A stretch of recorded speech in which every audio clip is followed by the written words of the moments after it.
Wonderful. Well, welcome again. Glad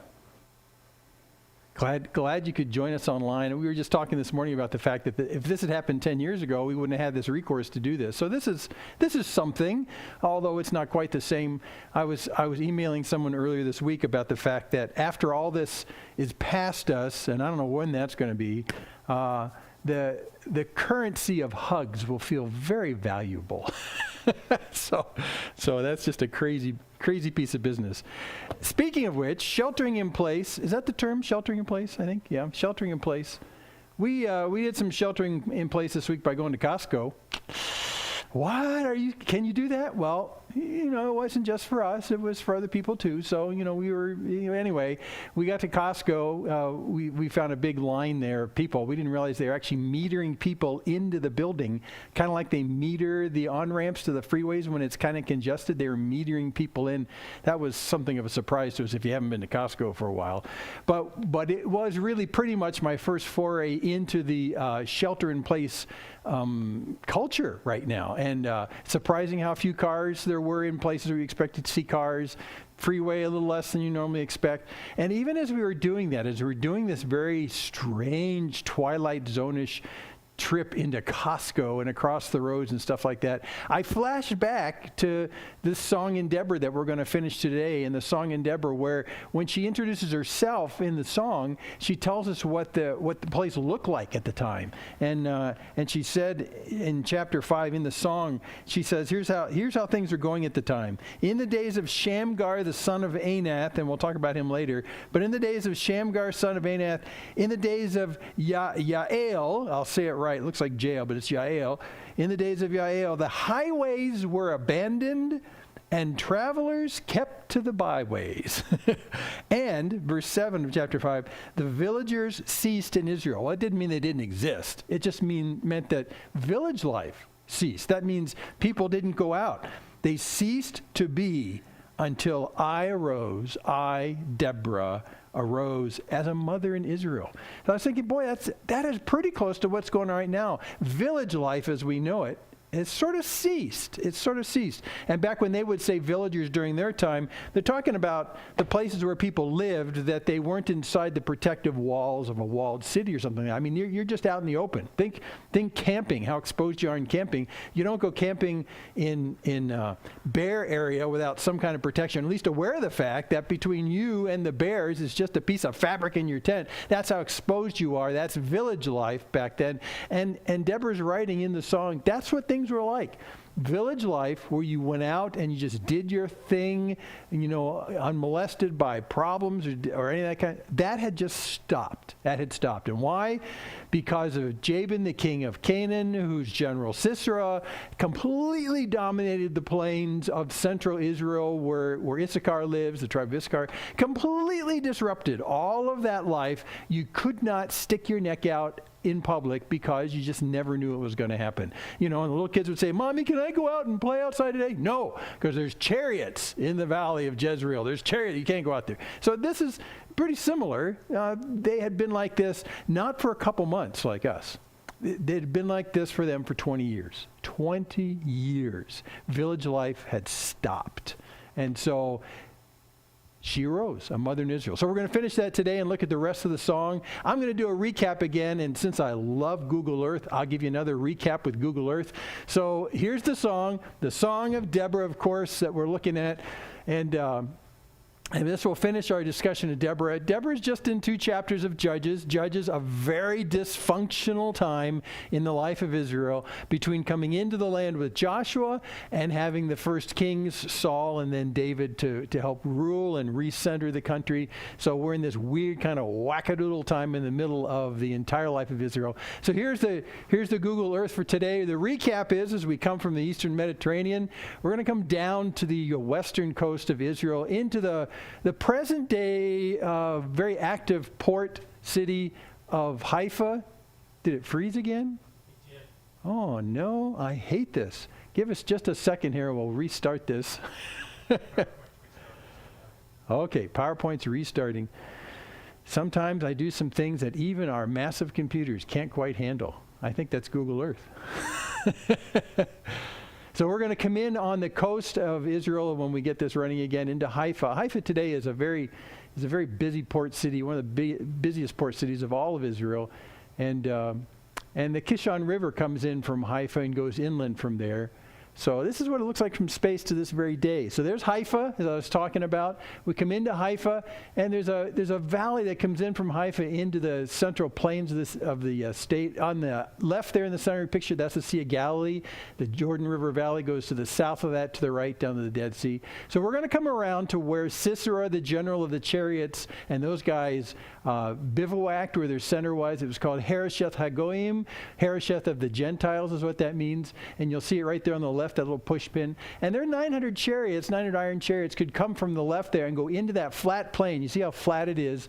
And they would dominate all the traveling that happens there. But in this particular case, when they went to go get the bad guy, the good guys, which is the Israelites, they got frustrated by a flash flood that hit the Kishon River. And here's the Kishon River at the bottom of the picture. Remember, in 519, they fought the kings of Canaan, that's Jabin, at Ta'anak and by the waters of Megiddo. Well, there's Megiddo right now, to this very day, and that's where the Valley of Armageddon comes from. You're looking at the Valley of Armageddon. So the valley, the waters of Megiddo, and then further past that, about 5-6 miles south of there, the Kishon River goes to Ta'anak. Those places to this very day have those names, thousands of years later. So they got mired in what looks like a rainstorm that mucked up the ground and made it impossible for the chariots to move. They were aiming to go up in the top of the picture there in green up to Mount Tabor and take the Israelites who had been up there. But instead the Israelites came down from that mount and came down to the river and slaughtered the 900 chariots down there, with the exception of their General Sisera. And we think Sisera, who will pick up the story today, fled in this direction. We know he fled on foot. He abandoned his chariot because it was useless, because it was stuck in the mud. And he came up this direction. And here's Mount Tabor to this day. It's still there. It's still called that. It sticks out on this very flat plain. And we think that Sisera went this way because in running away, he went to where he thought it was more safe. And the more safe place is where Jabin, the king of Canaan, lived, who was kind of his boss.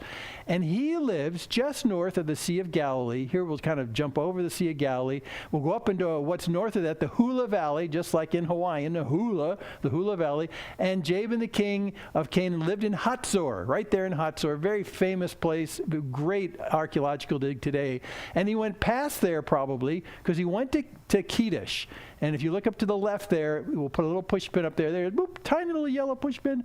He went up to Kedesh. So he went probably past Hatzor. This is safe ground for Sisera because his king's in Hatzor. And so as he goes past there, he goes up into these hills, which is today almost into Lebanon. The Lebanese border is just behind us here in this picture. Here he is in Kedesh, and this is where Yael, looks like JL, where Yael in her tent is, and where the action happens where Sisera is killed by her. Now just to get a picture as we pull up in the air a little bit, you can get a broader view of where we've come to. And there's Kedesh, there's Hatzor, the Sea of Galilee just above that, the Jordan River Valley going south to the Dead Sea. And if you look to the right, we're facing almost directly south now. There's the Mediterranean on the right. The rightest most push pin is Haifa today. And coming in from there, going to the left, the next push pin, that's Harosheth Hagoyim. That's where they were bivouacked, the 900 chariots. Down the Kishon River, there's Megiddo, and then there's Ta'anak, and then there's Mount Tabor in the midst of that large flat plain. So here's where we are. The flat plain, by the way, was largely occupied by the tribe of Issachar. And then just under where we're standing in the air here, that's Naphtali, and then broadside to the Sea of Galilee, between the Sea of Galilee and the Mediterranean, is pretty much Zebulun. So Zebulun, Naphtali, and Issachar. Those are the guys who really benefited from the fact. And here you can see also the fact that the chariots, when they would come out into that flat plain valley, they totally isolated these northern three, it's actually 4 tribes. They isolated these tribes from the rest of the country in the south. And that was a tremendous problem, especially since down in the south is where the tabernacle was, and where actually the religious center of the country was down that way. These people are completely isolated because they couldn't go through the flat ground to head south to where Jerusalem was. So they really were isolated. We're talking about being isolated right now, about sheltering in place. These guys were sheltered in place for 20 years because of the marauders marauding bands of chariots that would go through that flat central valley. Deborah arises. She gets a word from God about what should happen. The battle takes place. They're up on Mount Tabor. They come down when they see the chariots mired in the muck over in the Kishon River. They go over their 10,000 troops on foot. Then they annihilate all the 900 chariots. And then Barak, the general of the Israeli troops, comes looking for Sisera. And he comes up this direction and eventually finds his way to Kedesh, which is exactly where Sisera has gone. So that's where we are in the story. What happens in Kedesh? What about Yael and what she does? And that's where we pick up the story. Just before this, though, at the end where we left last week, it said, Curse Meroz, says the angel of the Lord, curse its inhabitants thoroughly. We don't know who Meroz is. But, the general thing is that Meroz is a catchphrase for all the people who should have helped. And we're talking the other tribes of Israel, the tribes on the other side of that zone to the south. Tribes that just said, whatever. Reuben, who's to the south, but on the east side of the Jordan. Remember those? Curse them because they should have contributed. They should have fought alongside Zebulun and Naphtali and Issachar. They put their lives on the line while the rest of the tribes are just sitting around tending sheep. So curse them is what it says right there, because they did not come to the help of the Lord, to the help of the Lord against the mighty. And this is just a fascinating phrase, because God wants them to participate in what he's going to do on their behalf against the mighty who have stood unchallenged for 20 years. And God comes and he hears their prayers, he answers their prayers, and he executes this incredible story on their behalf. Curse those people in the land who would not come and take part in what God was going to do. So that's where we get to. So that's the last phrase we had coming out of last week. And then we finished the last third of the song right after this. Curse those who did not come to the help of the Lord, but someone did come to the help. She came to the help of the Lord. Who are we talking about? Yael, most blessed of women be Yael, the wife of Heber the Kenite, of tent-dwelling women most blessed. And of course, you remember what she did. She used very creative tools. I didn't tell you this before. She's not even an Israelite, the wife of Heber the Kenites. The Kenites are distant cousin relatives to the Israelites, technically not Israelites. If I go back to the picture we had just a second ago, I'll show you where these Kenites come from, because they moved here. They're actually foreigners in this particular land. Here we are hovering again over the Hula Valley, north of the Sea of Galilee. If you look way down to the south, to the top left, that's the Dead Sea today. That's pretty far south. Jordan River Valley connects them. And right here under our feet is Kedesh, where Yael is. Well, you know where our people came from? Watch this arrow. Way down there. In fact, it's almost off the screen. South of the Dead Sea on the eastern side. That's where the Kenites came from. So Yael and her husband and their families, they moved from that area, the Midianite area down there. That's basically where Moses was tending sheep before God got him back engaged on behalf of the Israelites against Pharaoh. And they've come all the way up here. So these folks who live in Kedesh, to Sisera's thinking and to Jabin's thinking, are friends. In fact, there has been kind of a friendship relationship here in the north between them. So it's pretty natural for Sisera, when he's running away, to run to Jabin, the king of Canaan's place, Hatzor, and then to further run to Kedesh up in the hills, because these are friendly people, because they're not Israelites. They're Kenites. And so that's the point he makes right here in the story. So here's the recap in the song of what we saw in chapter 4 in the narrative. So he asked for water, and she gave him milk. Oh, she brought him curds in a noble's bowl. So it's really kind of, it's nice, because it paints this picture of her being very hospitable and not nasty at all. He asked for water. He'd been running a long time. She gave him milk, which is a precious commodity, and maybe even slightly curdled milk, which is a delicacy like yogurt. Think yogurt. And so she's being really nice to him, and he has needs, and she meets his needs. And so he comes and finds refuge there. So she sent her hand to the tent peg. I like that. She didn't grab a tent peg. She sent her hand to the tent peg, attached to her arm, I hope. So she sent her hand to the tent peg, and her right hand to the workman's mallet. She struck Sisera, and we saw this in detail last time. She struck Sisera, This is the poetic form. She crushed his head. She shattered and pierced his temple. It's getting a little graphic for many of us. Between her feet, he sank. He fell. He lay still. Now, there's a picture here that you don't want to miss. And this is sort of what a little bit of the illusion is. You remember when you have a conqueror who conquers another people, you symbolize to everyone else your dominance of the conquered people by putting your foot on their neck.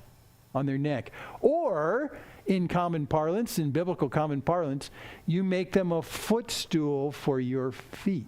That's what that picture is right there. You make them a footstool for your feet. So it's really a picture of dominance. And again, remember, as Jesus goes back into heaven after his 3-year ministry, and in some Psalm 110 and other places, we see that that's where he's going to be until all of his enemies are made a footstool for his feet. It's a way of saying until all of Jesus' enemies are subdued. And they're allowed to kind of wreak havoc for a while, but the day is coming where that won't happen anymore. It's not because Jesus isn't powerful or the battle's not won. It's just that he hasn't finished the battle on purpose for timing purposes. Well, this is the picture here. However, this is not exactly accurate because it doesn't say she put her foot on the neck of Sisera. Notice that? It says between her feet he sank, he fell, he lay still. So it's sort of like this, but it's not exactly like this. So if we had a picture of her kind of in the style of, some kind of, triumph, you'd have Sisera on the floor, even though he's got a tent peg through his head. But she would put her foot on top of his neck so that when the general would come in, the Israeli general would come in, she could act like she's, on top of things. But clearly in the way that the song is written, he is between her legs. Now this brings up a rather delicate body language point, which I'm not going to dwell on too much here. But for a woman to have a man between her feet is a vulnerable, I won't say vulgar, but it's a very vulnerable kind of position. It's not a position of strength with a foot on top of a neck of an adversary. It's the fact that she's in sort of a position of vulnerable weakness by having a man between her legs. And I'm not trying to get too gross here, but that's by way of saying that in her most vulnerable position, Sisera is powerless. That's what's being said right here. She doesn't have to show domination over him because he's powerless. He's dead. She can be as vulnerable and take any kind of posture of vulnerability she wants to because he's powerless. It's really a very powerful statement of his total lack of power in the midst of her common weakness. And that's what's being seen right here by using this. She does not show dominance with her foot on his neck. She shows vulnerability by having a man between her legs, and it doesn't matter because he's dead. So it's a pretty interesting picture. Poetically, it's kind of cool.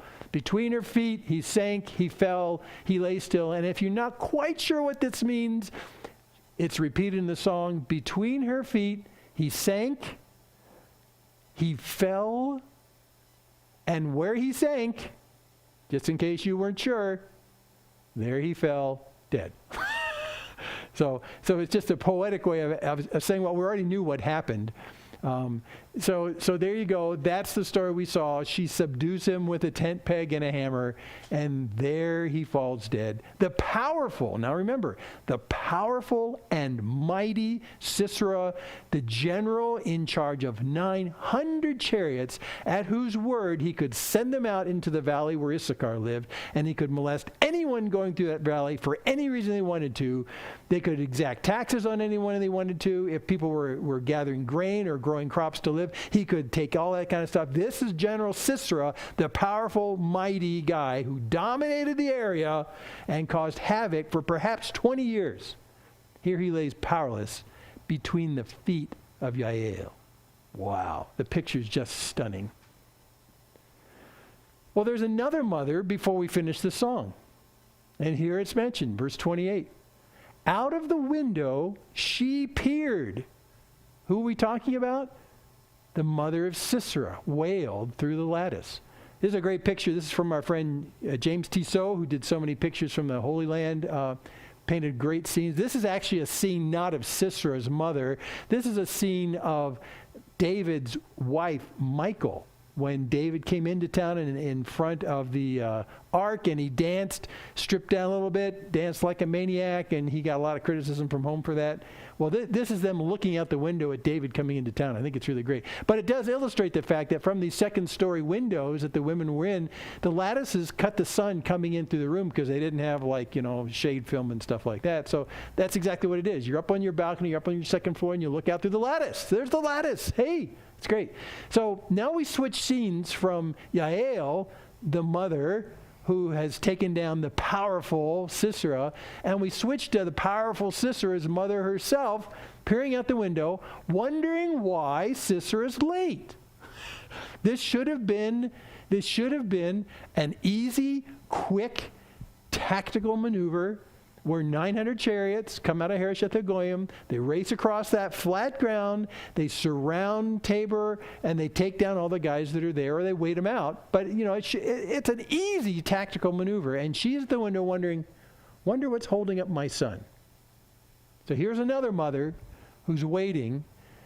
And in answer to her question, why is his chariot so long in coming? Why tarry the hoofbeats of his chariots? The women, the attendants that are with the mother of Sisera, an important lady, her wisest princesses answer indeed. Well, she answers herself, it says in the song. And what's the answer? Why the tarry from Sisera? Well, have they not found and divided the spoil? Oh, yeah, all the stuff you can take off the dead bodies. They're so busy with the victory, they're taking stuff off the dead bodies and the spoil. Oh, I wonder what I'm going to get from this spoil, she's thinking. Well, as they think through the spoil of a battle, the first one, it's kind of coarse, a womb or two for every man. So we're talking about the fact that in common ancient battles, part of the spoil was the raping of the women of the people that you just took. So that's what she's saying, right? And it's fascinating that in the song that's imagining what Sisera's mother's thinking, they're just saying, well, they're busy because they're raping the adversary's women. A womb or two for every man. What other spoil might there be? Well, this is more close to home. What a wonderful thing for the ladies back home. Spoil of dyed materials for Sisera. Yes, spoil of dyed materials. And by the way, dyed materials were an expensive item, because the dye that you used was expensive. It came in short supply from very exotic places, and that pretty much defined whether a color was symbolic of wealth or not based on the rarity of where the colors came from. And of course, you probably know one of the most rare colors is purple, and when you go back and you find out where you get purple from in ancient days, it's very rare. So almost nobody could afford purple clothing except kings. And so that's why kings are always connected with purple, because it's just a hard dye to find. But most people, when they had clothing that they wore in everyday life, they did not dye the clothing because dye was just an extra expense to the clothing. It was enough expense to actually hand loom the clothing. Think about that. You're hand looming this clothing out of the fibers that you have. First, you got to bring the fibers down to a skinny little yarn, and then you have to put it on a loom. You got to weave it. I mean, just cloth itself was exorbitant and luxurious. But to dye it, really exorbitant. So as Sisera's mother's thinking about the spoil, as she's allowing him a womb or two, she's thinking, but, for me, my son Sisera doesn't care about dyed fabrics, but I do. Yeah, maybe he's busy thinking about me and bringing me expensive dyed fabric. Yeah, that's it. Presents. He's looking for presents to bring back home. Spoil of dyed materials. Not only that, maybe dyed materials that are embroidered. So now we have expensive clothing, expensive cloth that's not only hand spun, hand woven, hand dyed with expensive dyes, but even embellished with hand embroidery. Yes, this is going to be great. My son is taking time coming home because he's bringing me the best of all gifts ever. Yeah.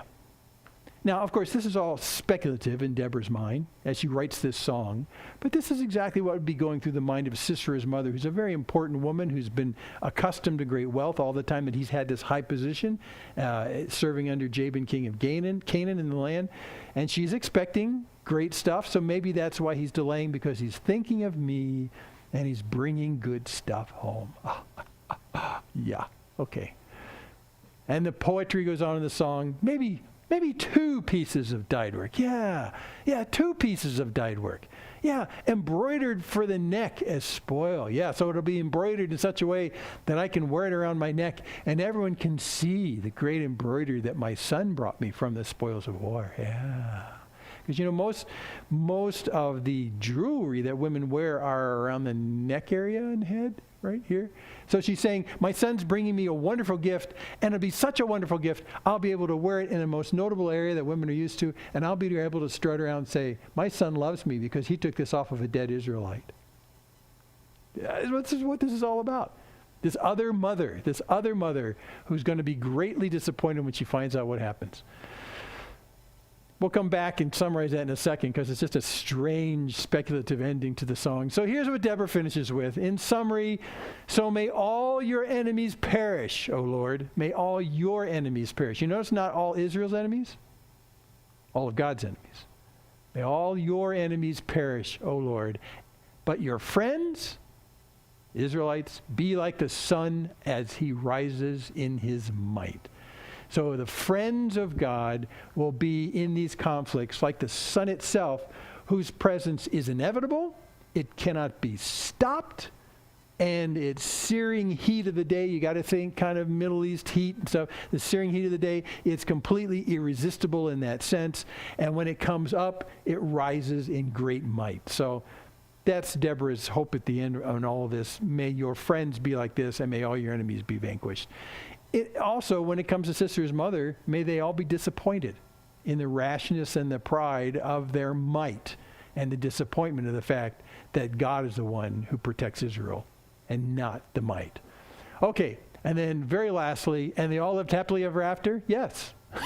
The last line in the phrase is, and the land had rest for 40 years. Okay, so that's not ever after. That's 40 years. But you got to remember, we started this period right here with 20 years of oppression by 900 chariots coming out of Harosheth Hagoyim and abusing all the people who lived in those flat plains. Those flat plains also not only go over to the Sea of Galilee, but they go down to the Jordan River Valley and down the Jordan River Valley south. There's really 2 ways to traverse through the area. Say, for instance, you were coming from Turkey and you wanted to make your way to Egypt. You could stay on the coast and stay on flat ground. You want to avoid hills because it's hard work. You could stay on the coast, but some really nasty people classically had always lived on the coast. Think Philistines. They lived on the coast.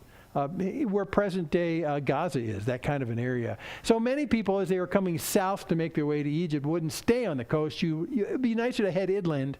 The only natural course to head inland from the Mediterranean to get to the Jordan River Valley, which heads south and continues to go downhill over to Egypt, the only way is through this valley that Sisera and his 900 chariots controlled. So not only were they perturbing the Israel life of the village, they were actually interdicting all of the trade traffic that came from Asia, Turkey, that went down to Pharaoh and down to Egypt. They could actually get excise taxes. I mean, this was a very lucrative thing for them. They got rich off of this, and in the process, they split Israel in half.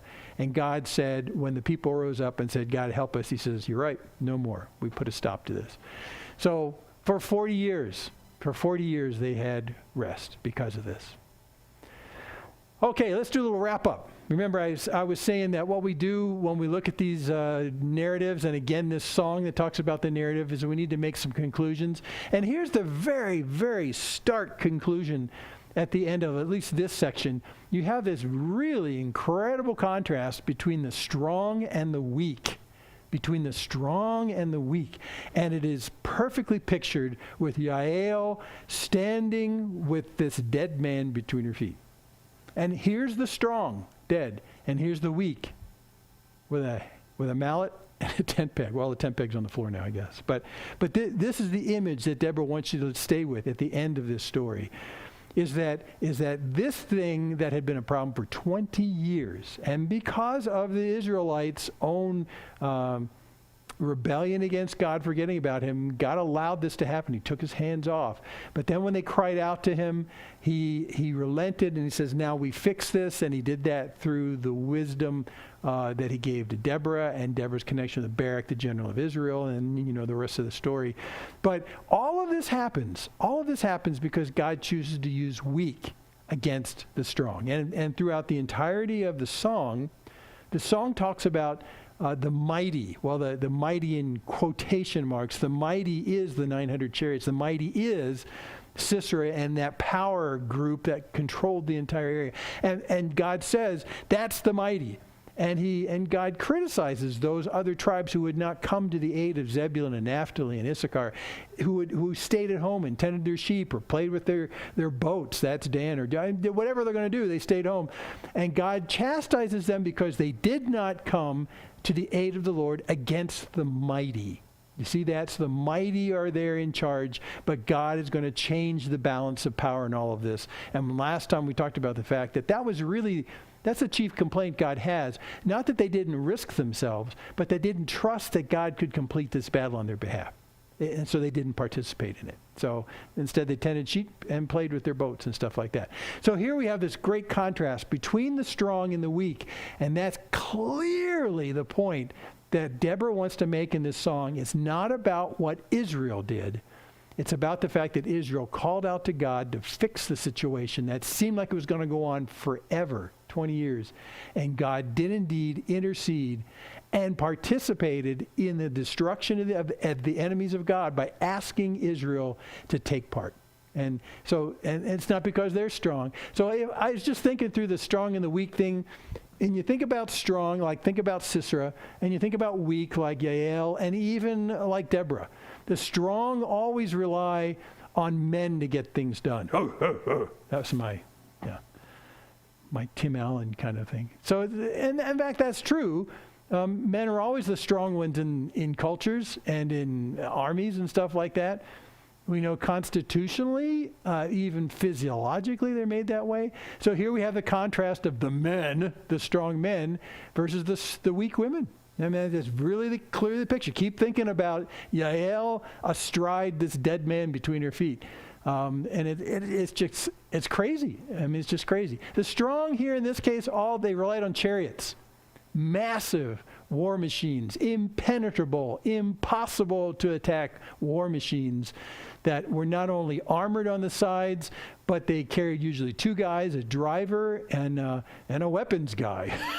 Just like an F-18, you got a driver and a weapons guy. So that's what they did. That's what these chariots were. So when you looked at strong in ancient calculus, you think chariots. And 900 chariots is a lot of chariots. We calculated that they could completely encircle in the perimeter of Mount Tabor if they wanted to, every 35 feet. They had so many chariots. Well, so here you have the contrast of chariots against Yael's tents. A completely non-fortified military structure is tents. And then back, with the strong, you've got swords. Of course, you've got swords. You've got even more things, shields and stuff like that. But swords especially, that's a big deal. And of course, on the weak side, you've got tent pegs. You got to laugh because if you were going to go to battle, you wouldn't assemble your soldiers and say, okay, does everyone have your tent pegs? No, a tent peg is a very passive, very unassuming, non-dangerous item, usually. So you've got swords versus tent pegs. A contrast almost makes you laugh. The strong are always looking for numbers. 900 chariots, not 20, not 100. 900 chariots, and of course that's a completely irresistible power if you've got numbers. Later on in the story of Israel, God warns the kings of Israel, and specifically David, don't do the numbers thing. Don't count how many of the men you have. Don't count how many horses you have. Don't count any of that kind of stuff. Because in the end, the battle, since it's the Lord's, has nothing to do with the numbers. So he actually tells the kings of Israel, do not number what you've got, because it doesn't matter when it comes to a battle that's God's and not yours. So the strong look for numbers, and they calculate their strategies and tactics based on their numbers. The weak, in this case, are solitary. How can a victor be solitary? And that's just the great contrast. 900 stinking chariots versus a handful. And then you've got strategery. The strong always think in a strategic manner. They always pre-think through what they're going to do, how they're going to place their people, not only where they're going to place their people, but how they're going to time their people. That's really classic kind of thinking in World War II. When you'd have battles, they would want to go through radio silence, so they couldn't coordinate their battles from multiple groups.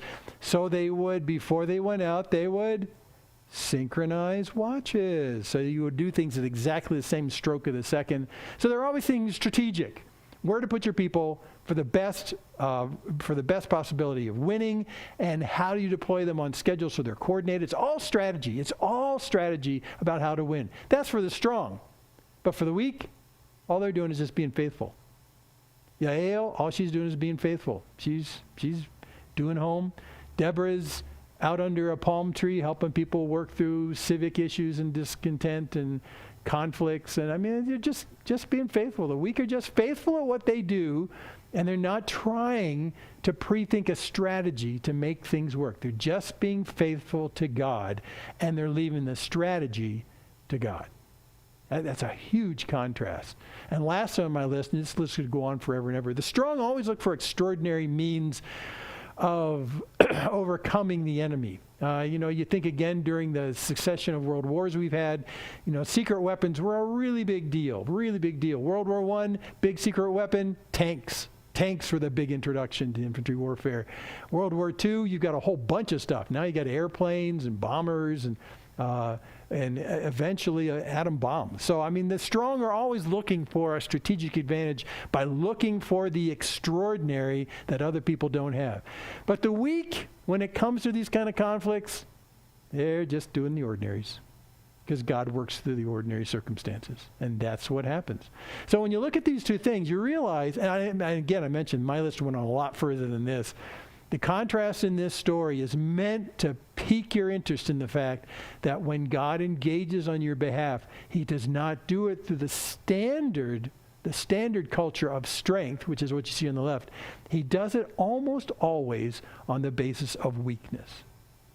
Always on the basis of weakness. And remember, this is hinted at early on in the story in chapter 4. Remember when Deborah goes to Barak, the known general in Israel, and she goes to Barak and she unveils this plan that she got from God. She didn't make this up. She got this from God about taking 10,000 from Zebulun and Naphtali and put them up on top of Tabor, where they can be surrounded and starved out if they want. But she brings this to Barak. And when she brings it to Barak, he says, well, no, I'll do it if you go with me. Okay. And she says, I will. But here's the deal. In all of this, you're not going to get any credit. You're not going to get any glory for the win. That credit is going to go to a woman. That glory about that is going to go to a woman. Now, you're going to say, well, wait a second, doesn't God get the glory? He does. And in the song, he does all the way through it. In fact, although Yael is mentioned in the song, she's not really given much glory. She just says she's blessed. And she is. She's blessed. But you couldn't really put her in the position of being glorified for being strategic and mighty in that sense. She's actually the embodiment of weakness in that particular sense. But Deborah says to Barak, you're not going to get any glory out of this. In fact, it's going to go to a very unlikely place, because God's going to use a very weak thing to make this happen. The beginning weak thing, me, Deborah. And she calls herself a mother in Israel. How strategic is that? It's really not in terms of this kind of oppression they're going through. And then there's Yael, another presumably mother in Israel, who's not even an Israelite. And it's going to fall to her, to the contrast of where the victory is going to come through this weak person, Yael, who's not even an Israelite. God will work in a powerful way to subdue and take out Sisera. So the contrast is meant for you to be staggered when you see how this goes. Let me just remind you too, when you look in the New Testament, and Dorothy read one of these already, we have lots of passages where Paul himself talks about his weakness. This is the strategy from God. 2 Corinthians 4:7, one of our favorite passages. But we have this treasure. This is the gospel. We have this treasure in jars of clay. That's you and me. We're jars of clay. To show that the surpassing power belongs to God and not us. And there you see strategy from God's perspective. The strategy from God's perspective is to glorify God, not to glorify us. And so Paul's saying this empowered gospel. I'm not ashamed of the gospel. It's the power of God. Remember that? He's not ashamed of that. And he's saying we have this in jars of clay. Or other translations say earthen vessels. A common, ordinary, not superordinary, ordinary.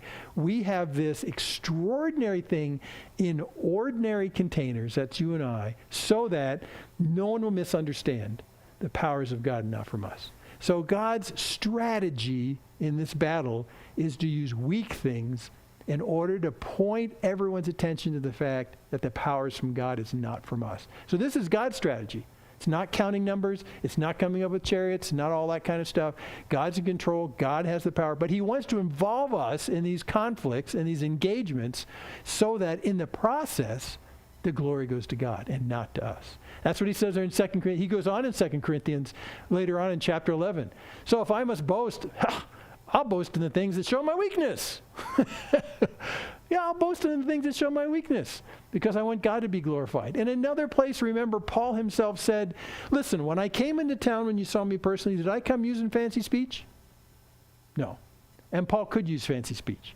Paul could use probably incredible, arm-twisting, solid logic to argue people for the gospel.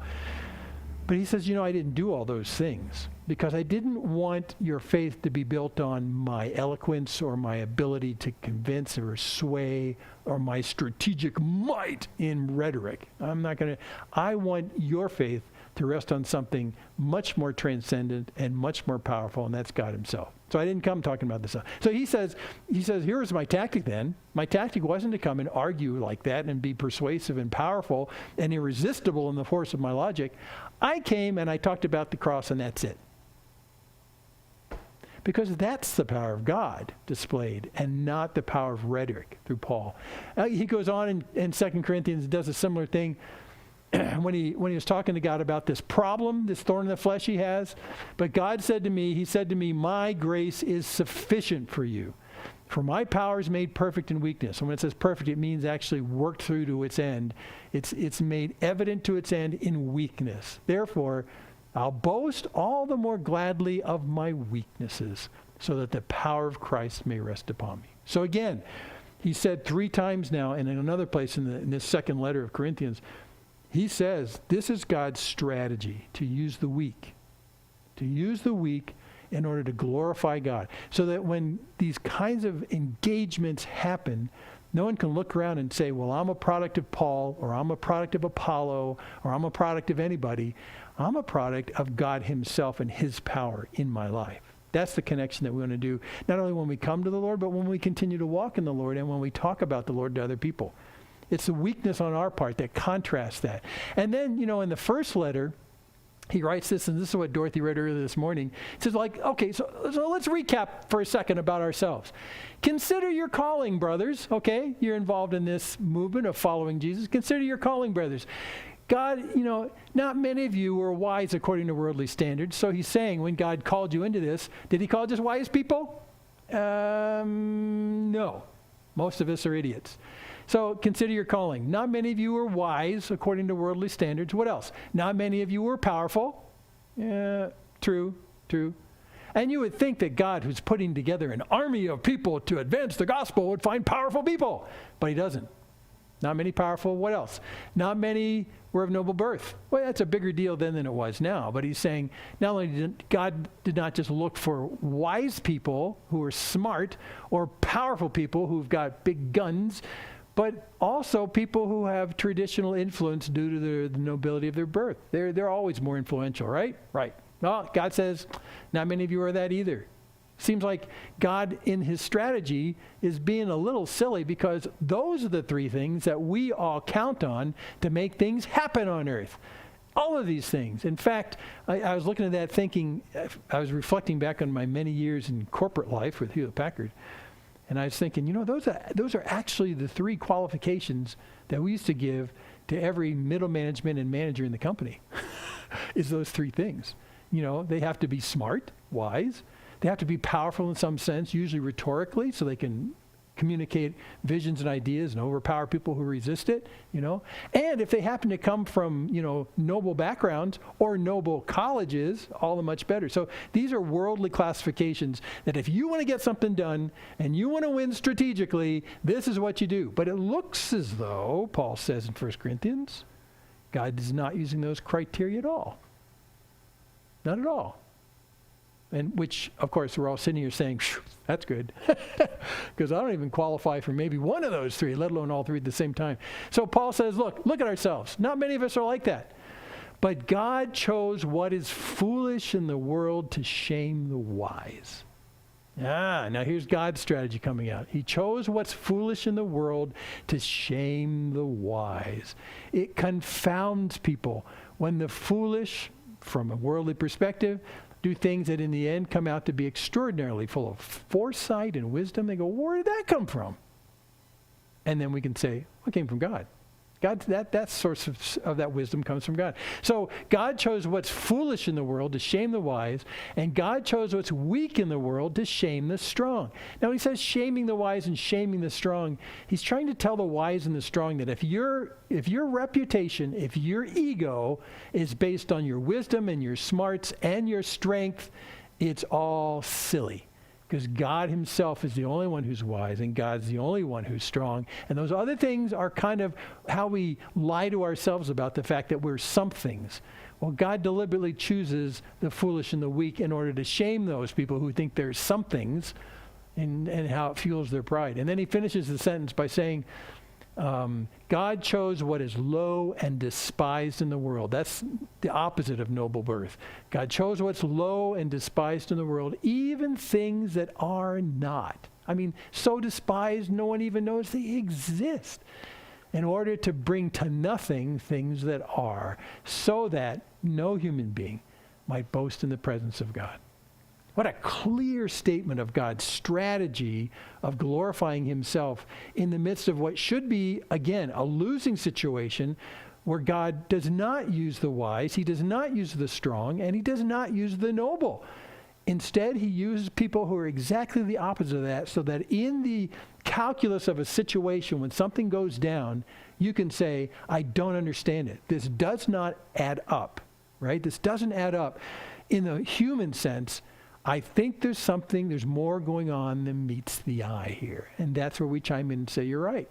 God's involved here, and you can't see it. And he's chosen to use the weak and the foolish and the non-noble, the nothings of the world, in order to glorify himself and bring glory to him. And we're delighted to be able to do so. So if you're sitting there saying, well, sometimes I wake up and I feel like I'm not smart, and I feel like I'm not strong, and I feel like I'm a nothing, well, then you're right in the center of God's plan, because that's how he's designed things in order to glorify himself.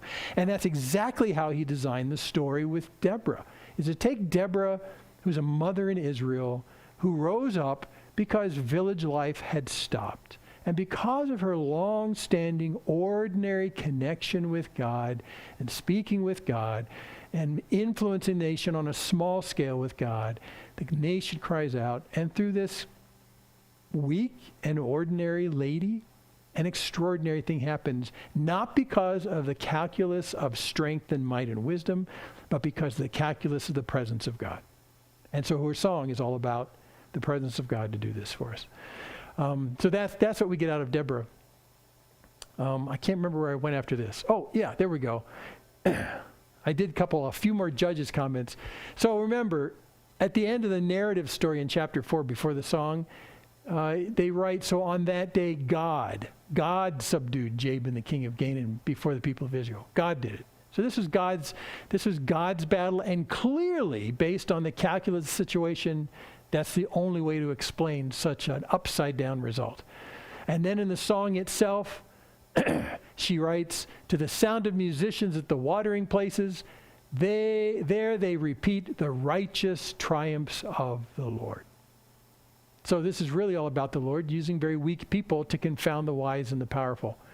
And finally, Matthew 5:5. Well, that's not in Judges. But look at this. Here's the weakness thing popping up again. Blessed are the meek, for they shall inherit the earth. So this isn't just a strategy of the Old Testament. This is God's strategy overall.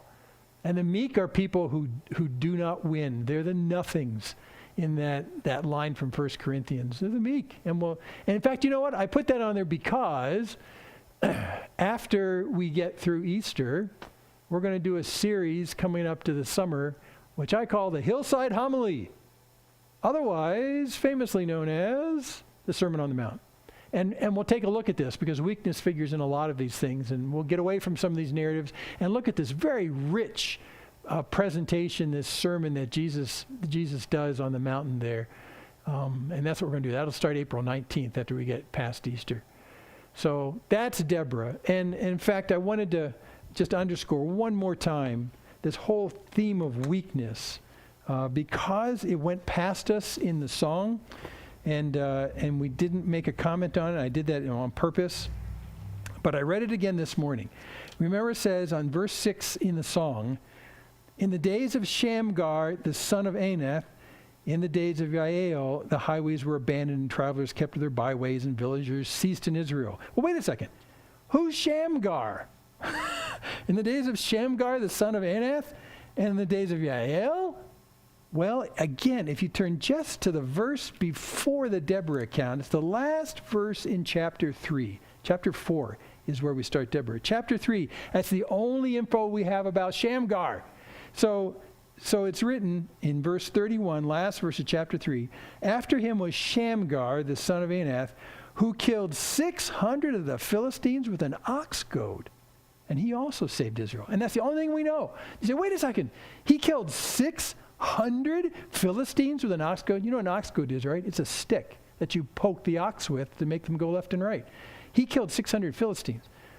Well, that's what I'd call a real display of might. I mean, that's just an outrageous kind of victory to comment about. Shamgar, who somehow, with a pointed stick, took out 600 Philistines?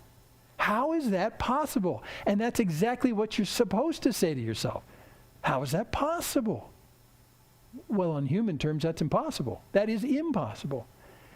But in God's glory and in God's involvement, it's not impossible. With God involved in the conflict, all it takes is a pointy stick. And so that is it's such almost a throwaway line of the blatant might of God displayed through one man that when you get to the song, she is going to deliberately contrast what looks like the strong and the weak by saying, during those days, remember Shamgar, pointed stick, 600 Philistines, and Yael, mallet, tent peg. There was no life in the villages. There was no life in the villages. The villages ceased in Israel. They ceased to be until Deborah says, until I arose. I, Deborah, arose. A mother in Israel. A mother in Israel. During Shamgar, pointy stick, 600 Philistines, Yael, the dead Canaanite general between her feet, and Deborah, who? A mother in Israel. So as we conclude this, I don't want you to ever be disappointed that you're not being placed in places of great influence and power for God, because you are. Because who would have suspected in the story of Deborah that Deborah, a mother in Israel, and Yael, a Kenite from out of the country who's not even an Israelite, who's just taking care of the tent, who's being hospitable to people who come.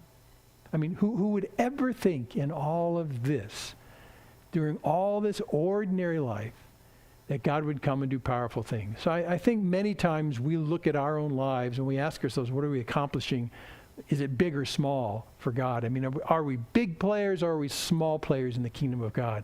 And what this is trying to tell you and repeatedly tell you is the fact that there's nothing about power and might and wisdom and nobility that qualifies you to contribute to the kingdom of God. In fact, it's the opposite that God has planned to use. So if you're feeling a little despondent, thinking, I'm just not a player, just not a player. I'm not doing anything really great for God. Don't forget the fact that in this particular case, at this one moment in time, after 20 years of oppression, a woman who really was not a big deal, she was by her own account just a mother in Israel, she rose up and she obeyed the message that God was giving her, and even putting her life in danger by trusting that message. And see what happened when God displayed his power in the situation. And then there's very ordinary and routine Yael, who's not even a member of the country. She's not an Israelite by birth. She's just living there. And here's this nasty Sisera, who I'm sure she probably had fallen sway to sometimes. At least her families are coming up from the Kenite area. We just don't know. But here again is this ordinary woman wondering, I'm not a player. I don't really do much. But God brings to her the opportunity to participate in his plan. And so that's the lasting message when we come out of Deborah, is are you constantly in the ordinary faithfulness of day to day that you do, which looks like it has no impact on the kingdom of God?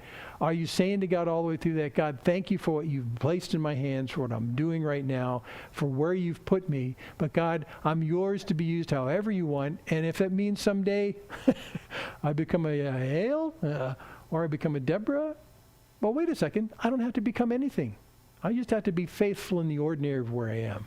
And then God in his strategy, figures out how to use you in the most poignant and powerful ways for his kingdom, in a way like Deborah reminded Barak that you're not going to get the glory anyway. God will get the glory. God will get the glory. And we pray for times like that where we can be influential for the gospel. We can represent God. It has nothing to do with our pride. But if you're feeling like you don't have the nobility and you don't have the might and you don't have the wisdom, perfect, then you're in exactly the right place. And God says, finally, I can use this person to do great things, because it's not an issue about the jar of clay. The issue is about the richness of the power that lives within us, which is why Dorothy even quoted passages about Christ in us, and he wants to glorify himself. And that's the message of Deborah. Okay, next week we're going to look at issues about the kingliness of Jesus as he comes into Jerusalem during that great triumphal entry. And the week after that, we'll be taking a look at Easter. And the week after that, we'll start into the marvelous richness of the Sermon on the Mount. And I know the men just went through Matthew, so we're counting on you guys to contribute somehow in all of this. So let me pray, and we'll sing our way out. Father in heaven, we thank you for your great faithfulness to us. You love us so much. You look down, you see the issues we are. We understand that in this story, after those 20 years of that oppression and the injustice, you answered their prayers, and answered in such a way that the outcome would be obviously the result of your hand and not the hands of supposedly the most powerful in Israel. And you were glorified. And Lord, for all those who trust in the power and wisdom and might of man, they look at this story and say, well, that's just impossible. I mean, how could that outcome happen? And in human terms, it couldn't. It couldn't. How could Shamgar do what he did? How could Yael do what she did? How could Deborah do what she did? Well, they didn't do much, but you in them proved yourself to be the lover of those who love you, and you come to their aid and their protection when they cry out to you. And you bring unbelievable upturns in the culture of the strength of man. And outcomes happen that clearly say, wait a second, there's something more going on than meets the eye here. And that's you. So God, use us in the ordinary places you put us. And we settle our hearts about our ambitions to be bigger and greater than we actually are in your kingdom. We know that has nothing to do with how much you love us. But Lord, we want to be used by you in powerful ways. And if that means that in the course of a lifetime of faithful ordinariness, you use us for maybe one or two very important things that we can't even foresee, let alone know how to carry out, we're yours. And so tomorrow, instead of trying to be a superstar in the kingdom of God, we are content and at rest to be the faithful doing the ordinary, and knowing that in that circumstance, in a way, you rub your hands together and say, finally, now we can get some work done. So, Father, use us in this place that's dark and in such a need of you, and use us in a way that it does not glorify us, but glorifies you, just like it did for Deborah and Yael. So thanks for this great word now in Jesus' name. Amen.